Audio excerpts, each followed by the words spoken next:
Kiprah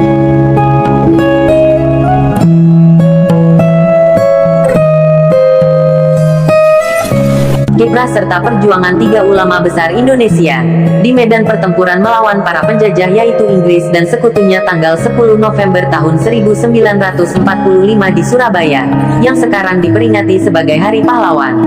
Pertempuran Surabaya menjadi salah satu bentuk perjuangan bangsa Indonesia untuk mempertahankan kemerdekaan. Peristiwa ini kemudian diabadikan sebagai Hari Pahlawan. Bangsa Indonesia secara resmi menyatakan kemerdekaannya sejak tanggal 17 Agustus tahun 1945. Namun, perjuangan melawan penjajahan bangsa lain masih berlangsung hingga beberapa tahun setelahnya. Salah satu bentuk perlawanan pasca kemerdekaan yaitu pertempuran Are-Are Surabaya. Pertempuran tersebut terjadi di kota Surabaya. Bagaimana latar belakang pertempuran ini? Berikut ini ulasannya. Namun sebelum menyimak lebih jauh, harap tekan like dan subscribe dan tombol loncengnya channel Alvin TV ini, agar tidak ketinggalan notifikasi video berikutnya. Dan aku doakan semoga para sahabat dapat keberkahan, panjang umur, rizki berlimpah nan berkah. Amin. Nah saudara, sejarah akan selalu mengenang serta mencatat perjuangan para pahlawan, yang dengan gigih semangat membela tanah air merebut kemerdekaan Republik Indonesia. Di balik perlawanan para pahlawan nasional seperti Bung Tomo dan Are-Are Surabaya, juga ada peranan penting tiga ulama ternama yang andil besar dalam merebut kembali kota Surabaya dari Inggris dan sekutunya. Beliau-beliaulah pahlawan sejati, pahlawan tanpa tanda jasa yaitu 1. Kiai Haji Abdullah Fakih dari Ponpes Langitan Tuban. 2. Kiai Haji Mahrus Ali Ponpes Lirboyo. 3. Kiai Haji Abbas Jamil Buntet Sangsinga Jawa Barat, Pondok Pesantren Cirebon. Atas petunjuk dan restu Kiai Haji Hashim Asy'ari pendiri Nahdlatul Ulama sang pencetus resolusi jihad, Lahumul Fatihah. 1. Kiai Abdullah Fakih adalah salah satu tokoh sentral dari kalangan pesantren yang ikut menggempur Belanda pada serangan tanggal 10 November tahun 1945. Bukan kiai sembarangan. Abdullah Fakih yang berasal dari Pondok Pesantren Langitan Widang Tuban ini dikenal punya kekuatan magis yang luar biasa.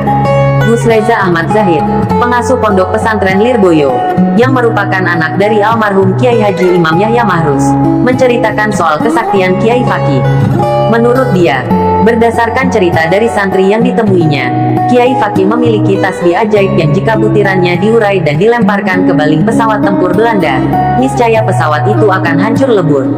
Menurut Gus Reza, orang-orang di kalangan pesantren percaya salah satu butiran tasbih kepunyaan Kiai Fakih itu dimiliki Presiden keempat Indonesia, Kiai Haji Abdurrahman Wahid atau yang biasa dipanggil Gus Dur. Banyak yang meyakini Gus Dur bisa jadi presiden karena memiliki tasbih Kiai Fakih, kata Gus Reza, saat menceritakan kembali kisah itu pada peringatan Hari Santri, Kamis, tanggal 22 Oktober tahun 2015. Tak hanya itu, Kiai Fakih juga dipercaya memiliki tongkat sakti. Sejumlah santri binaannya mengungkapkan jika diayunkan di tanah, tongkat itu bisa mengendalikan gerak pesawat tempur penjajah. Begitu kuatnya cerita ini sampai muncul dalam salah satu adegan film perjuangan yang diproduksi era Presiden Soeharto, kata Gus Reza. Kiai Fakih adalah satu dari 3 orang kiai yang dikenal memiliki ilmu sakti pada zaman penjajahan dulu. 2 kiai lainnya adalah Kiai Mahrus Ali dari Lirboyo Kediri, dan Kiai Abbas Jamil Buntet dari Cirebon. Mereka bertiga sepakat untuk menggerakkan para santri ikut mengusir penjajah. Ketiganya berada di bawah komando Kiai Hashim Asy'ari. Kesepakatan itu dibuat saat ketiganya berkumpul Pondok Pesantren Tebu Ireng, Jombang, untuk membahas strategi merebut kota Surabaya dari penjajah. Dalam rapat kecil yang digelar tanggal 22 Oktober tahun 1945 itu, Kiai Abbas ditunjuk sebagai Panglima Angkatan Laut, Kiai Fakih sebagai Panglima Angkatan Udara, dan Kiai Mahrus sebagai Panglima Angkatan Darat. Mereka rencananya melakukan jihad dengan para santri untuk mengusir penjajah dari tanah air dengan menyerbu Surabaya pada tanggal 9 November tahun 1945. Namun serangan itu kemudian mundur 1 hari setelahnya. 2 Kiai Mahrus Ali ulama harismatik pengasuh pesantren Lirboyo, kirim santri Syafi'i Sulaiman menyusup dan lucuti senjata Jepang. Dengan menggunakan peralatan seadanya, ratusan santri mengadakan penyerbuan ke markas Kompitai Dai Nippon di bawah komando Kiai Haji Mahrus Ali, Mayor Mahfud, dan Abdul Rahim Pratalikrama.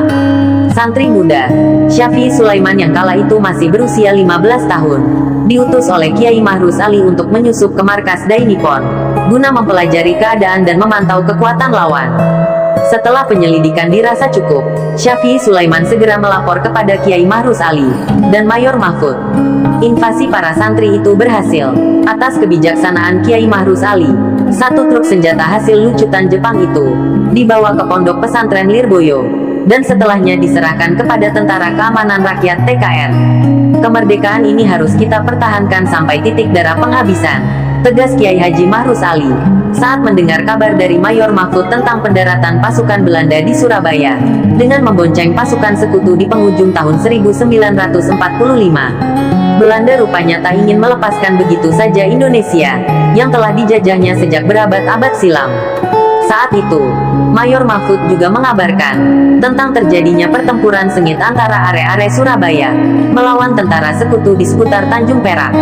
Kiai yang memiliki nama kecil Rusdi tersebut langsung menegaskan santri-santri di Lirboyo siap membantu are-are Surabaya melawan sekutu. Jauh sebelumnya, Kiai Mahruz Ali telah mempersiapkan diri menghadapi pertempuran untuk mempertahankan kemerdekaan. Bersenjatakan bambu runcing dan senjata tradisional lainnya, sebanyak 97 santri diberangkatkan ke Surabaya untuk menghadapi pasukan sekutu yang baru saja memenangkan Perang Dunia II dan bersenjatakan senapan-senapan modern.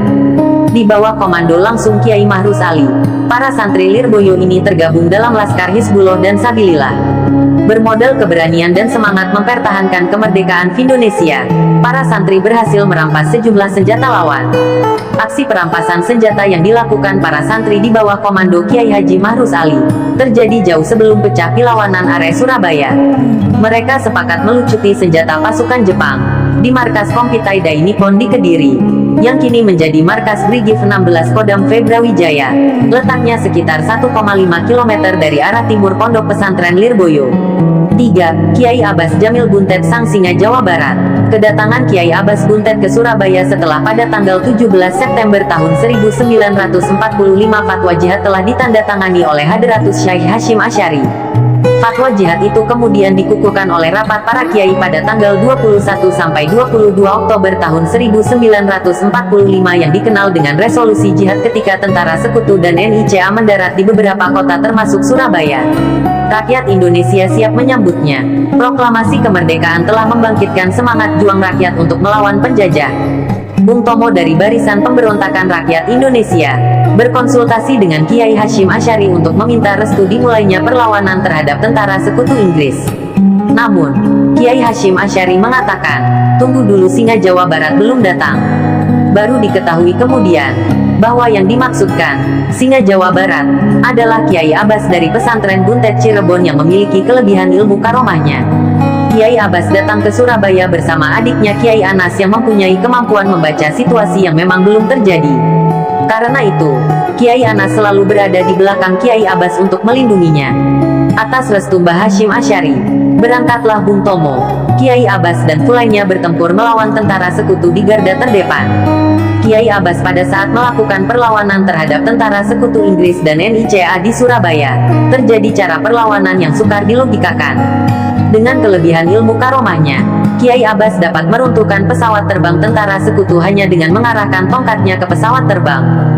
Diceritakan juga oleh salah satu santri dari daerah Rembang yang ikut berjuang pada pertempuran Surabaya, Kiai Abbas menggunakan sorbannya, dilepaskan dan dikibaskannya ke langit, ke arah pesawat tentara sekutu yang mengakibatkannya jatuh dan meledak. Di cerita yang lain beliau banyak menjatuhkan pesawat musuh hanya dengan biji tasbih yang dilemparkan ke arah pesawat-pesawat tempur. Hal tersebut sebagai komandan Hizbullah sudah barang tentu memberikan semangat perlawanan pada rakyat Indonesia yang sedang bertempur. Di tengah pertempuran ketika Kiai Abbas berhadapan dengan tentara sekutu yang dengan gencarnya menembaki Kiai Abbas yang pada saat itu memakai alas kaki bakyak, beliau berdiri di depan halaman masjid kemudian beliau membaca doa dengan menengadahkan kedua tangannya ke langit. Ketika sedang berdoa seketika alu-alu dan lesung dari rumah-rumah berhamburan menerjang tentara sekutu. Suaranya bergemuruh sehingga pihak musuh berhasil dipukul mundur. Cicit Kiai Abbas, Ayub Abdul Rahman menuturkan, peran Allah dalam hal itu sangat besar di luar logika manusia. Apabila dilogikakan, ilmuwan manapun juga tidak akan setuju biji tasbih atau batu kerikil dan jubah bisa jadi bom apabila dikaji secara mendalam. Ada kemungkinan lain yaitu yang melakukan hal tersebut adalah hodam-hodamnya Kiai Abbas. Bisa saja hodam tersebut membawa bom tetapi terlihat oleh mata biasa seperti batu kerikil. Ini segala kemungkinannya masih menjadi misteri yang tidak bisa dipecahkan secara akal, katanya. Cucu salah satu pendiri pesantren Buntet Cirebon, Hej Uswatun Hasanamak menuturkan, Kiai Abbas datang ke Surabaya bersama Kiai Anas adiknya dan santri pilihannya yaitu anaknya Kiai-Kiai termasuk Kiai Haji Busrol Karim dan beberapa Kiai yang lain, seperti Kiai Abdul Wahid yang dianggap sebagai asisten pribadinya. Kemudian Kiai Abdul Wahid yang membawa Bakia. Perjalanannya dengan menggunakan kereta dari Buntet kemudian turun di Rembang menemui Kiai Haji Bisri Mustafa. Setelah dari Rembang kemudian Kiai Abbas berangkat ke Tebuireng dan ke Surabaya. Beliau yang memimpin pertempuran, bahkan menjadi komandannya. Kiai Hashim Asy'ari menyerahkan komando Laskar Hizbullah kepada Kiai Abbas karena Kiai Hashim Asy'ari mengetahui karomah Kiai Abbas dari sorbannya. Sorbannya itu apabila dikibaskan seketika benda-benda di sekitarnya seperti alu kayu penumbuk padi, dan lesung tempat menumbuk padi, berterbangan. Juga berpengaruh terhadap pesawat tempur tentara sekutu ketika sorbannya dikibaskan seperti adanya ledakan yang dapat mengguncangkan pesawat tempur musuh sehingga berjatuhan. Kiai Abbas merupakan sosok ulama yang mempunyai banyak kelebihan. Tidak hanya menguasai ilmu agama, ilmu bela diri atau ilmu kedikdayaan juga beliau kuasai. Sampai akhir hayatnya Kiai Abbas terus mengajarkan ilmu yang dimilikinya kepada masyarakat sebagai bagian dari dakwah dan perjuangan melawan imperialisme. Kiai Abbas wafat pada tanggal 1 Rabiul Awal 1365 H. Kepada beliau para syuhada lahumul Fatihah. Amin.